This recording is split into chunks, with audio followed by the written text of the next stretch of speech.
जय गुरुदेव मित्रों, मैं ज्योतिष हितेंद्र रावल आज मैं एक ऐसे महान तपस्वी के बारे में आपको बताने जा रहा हूँ जो बड़े बड़े सिद्धियों के ज्ञाता थे, जिन्होंने 10 महाविद्याओं भी सिद्ध कर दी थी और तंत्र तो ऐसे करते थे जैसे उनके खेलने जैसी चीज़ें रहती थी। हर प्रकार का तंत्र, चाहे उसमें जटिल से जटिल क्रिया हो, वो ऐसे उनका प्रयोग करते थे जैसे मानो एक बच्चा खिलौने के साथ खेलता हो। वो भगवती प्रत्यंगिरा एवं महामाया के प्रचंड चंडिका के अनेक और दुर्लभ प्रयोग भी अनेक उनके लिए तो अति सरल थे। तंत्र के भी महान ज्ञाता थे। हर राज्य उनके चरणों में झुक जाता था और हर राज्य के नरेश उनकी कृपा प्राप्त करने के लिए आतुर रहते थे। परंतु उन महात्मा की कृपा सुजानगढ़ के महाराज और महारानी पे बहुत ही प्रबल थी। वो इसलिए थी क्योंकि नरेश बलभद्र सिंह और महारानी नीलमती को हमेशा अपने गुरु पर विश्वास रखते थे और उनका गुरु भक्ति देखकर, अपने गुरु के प्रति समर्पित होते देखकर उनका हमेशा अपने शिष्यों पर कृपा बनाए रखते थे। और महारानी को डर तब लगता था जब गुरुदेव एकांत में तपस्या के लिए चले जाते थे और कई दिनों महीनों तक वापस नहीं आते थे। ऐसे ही समय में उनको गुरुदेव को भी ये पता था कि इनको ये डर सताता है, क्योंकि गुरु से छुपा कुछ भी नहीं रहता है।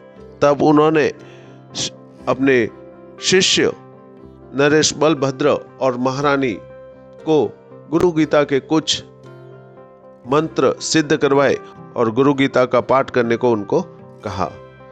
जब गुरुदेव एकांत में चले गए तब उनके शत्रुओं को पता चला कि अब उनके गुरु है ही नहीं, वो तपस्या में चले गए हैं। इस समय का लाभ उठाते हुए उनके शत्रुओं ने उन पे मारण विद्या का प्रयोग किया। उस मारण विद्या का नाम था नागचंडी। नागचंडी एक ऐसी मारण विद्या है जो किसी पे अगर की जाए तो वो कभी खाली वापस नहीं आती है।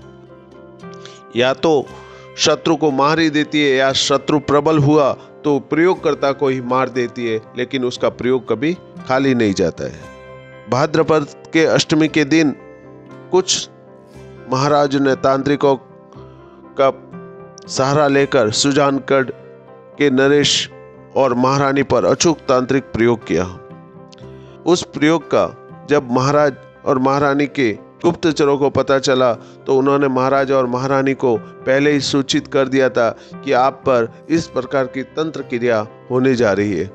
महाराज और महारानी अपने पूजा कक्ष में चले गए और वहां उन्होंने अपने गुरुदेव का ध्यान करते हुए जो गुरु गीता के मंत्र उन्होंने बताए थे उस मंत्र का वो जप करते रहे।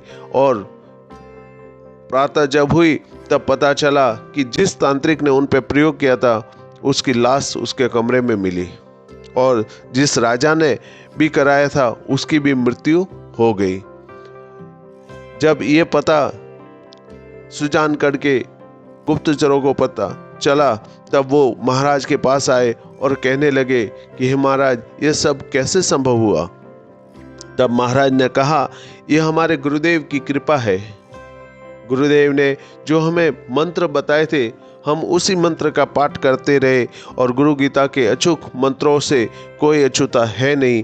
उसका प्रयोग हमेशा कितनी भी घातक से घातक शक्ति होगी उसको भी वापस वो भेज देते हैं, और गुरु से महान कोई देव नहीं और गुरु से बड़ी कोई कृपा मिल नहीं सकती।